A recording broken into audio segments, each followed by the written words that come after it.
Hello guys, आज हम लोग पढ़ने वाले हैं इस वीडियो में प्रश्नावली 8.1 जो क्लास 10th का त्रिकोणमिति का ये पहला चैप्टर है। देखिए, इसमें आपको पढ़ना है प्रश्न नंबर 6। प्रश्न नंबर 6 कह रहा है यदि एंगल ए और एंगल बी न्यून कोण हो जहां कॉस ए बराबर कॉस बी, तो दिखाइए कि एंगल ए जो है एंगल बी के बराबर है। कहने का मतलब एक वैसा त्रिभुज है जो कहने का मतलब समद्विबाहु त्रिभुज है जिसका ए और बी क्या है, न्यून कोण है, 90 डिग्री का से कम है। न्यून कोण का मतलब ही होता है जिस कोण की माप 90 डिग्री से कम हो उसे न्यून कोण कहते हैं। तो देखिए, हम इसको सोल्व करते हैं। आप देखिए, पूरा वीडियो को लास्ट तक देखिए। तो आइए हम लोग इस क्वेश्चन को सोल्व करते हैं। देखिए, क्वेश्चन कह रहा है यहाँ पर एंगल ए और एंगल बी न्यून कोण है। बोल रहा है जहाँ कॉस ए बराबर कॉस बी, तो बोल रहा है प्रूफ करने के लिए, सिद्ध करने के लिए एंगल ए बराबर एंगल बी। तो देखिए, आपको ये पता होना चाहिए समद्विबाहु त्रिभुज क्या होता है। फ्रेंड्स, समद्विबाहु त्रिभुज का अगर बात करें हम, तो समद्विबाहु त्रिभुज उसको कहेंगे जिस त्रिभुज की दो भुजा और दो कोण क्या हो, बराबर हो, उसे हम समद्विबाहु त्रिभुज कहते हैं। जैसे देखिए, हम यहाँ पर दो चित्र लिए हैं, दो फिगर लिए हैं।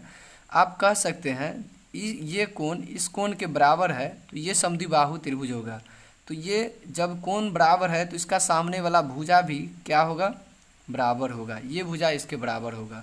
ठीक उसी तरह अगर हम समकोण त्रिभुज ले लें जिसको आप न्यून कोण त्रिभुज कहते हैं, तो देखिए न्यून कोण त्रिभुज का मतलब होता है जिस कोण की माप एक कोण 90 डिग्री हो लेकिन दूसरा जो दो कोण होता है उसका कोण का माप 90 डिग्री से कम हो। तो जैसे देखिए, अगर हम बात करें ये कोण और ये कोण 90 डिग्री से कम होगा। अगर ये 90 है तो इसका 45 और 45 ये दोनों होगा। तो देखिए, हम इस क्वेश्चन को सोल्व करते हैं। क्या कर रहा है, देखिए हम एक त्रिभुज लिए हैं। इस त्रिभुज का नामांकन कर देंगे जैसे ए और बी और सी। ठीक, इसका 90 डिग्री बना दे रहे हैं। तो अब देखिए, आपको कहा जा रहा है एंगल ए और एंगल बी क्या है, न्यून कोण है।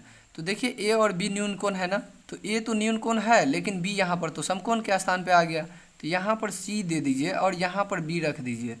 अब देखिए, आपको प्रश्न में कहा क्या जा रहा है, कॉस ए बराबर क्या है, कॉस बी।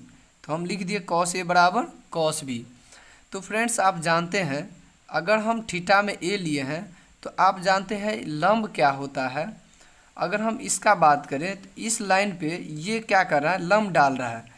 तो उसी तरह अगर ए ले रहे हैं हम थीटा में तो इसका लंब कौन सा होगा, ये वाला लाइन, ये लंब होगा। तो देखिए, कॉस थीटा का फॉर्मूला होता है आधार व कर्ण।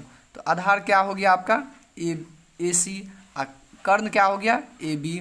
तो हम लिखेंगे ए सी बट्टा ए बी।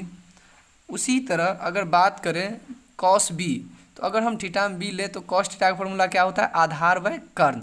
तो देखिए, बी लिए तो बी के सामने वाला भुजा लंब होगा, ये लंब होगा और ये आधार होगा। ठीक, ये कर्ण कभी चेंज नहीं होगा।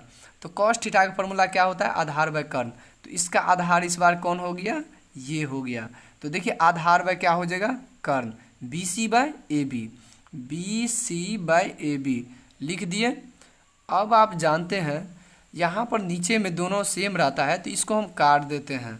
तो देखिए, यहाँ पर हो गया ए सी बराबर भुजा बी सी के बराबर हुआ। तो अब आप इस कंडीशन को देख के बता सकते हैं जब दो भुजा बराबर हो गया, ए सी भुजा, कहने का मतलब ये भुजा जो है इसके बराबर जब हो गया तो इसका कोण भी स्वाभाविक बात है ये और ये बराबर होगा। तो हम कह सकते हैं इसीलिए एंगल ए और एंगल बी भी क्या होगा, एंगल ए और एंगल बी बराबर होगा। कहने का मतलब हम इसको लिख देंगे, जो सम्मुख लिख देंगे, सम्मुख भुजा के सम्मुख कोण बराबर होता है, बराबर होता है, लिख दिए। चलिए, ये क्वेश्चन सोल्व हो गया। अगर ये थोड़ा भी अच्छा लगा हो तो लाइक कीजिए, चैनल को सब्सक्राइब कीजिए और दोस्तों में शेयर कीजिए, ताकि अगर मेरे वीडियो में कुछ भी त्रुटि रहता है तो कमेंट कर दीजिए जिससे हम उस त्रुटि को सुधार करें।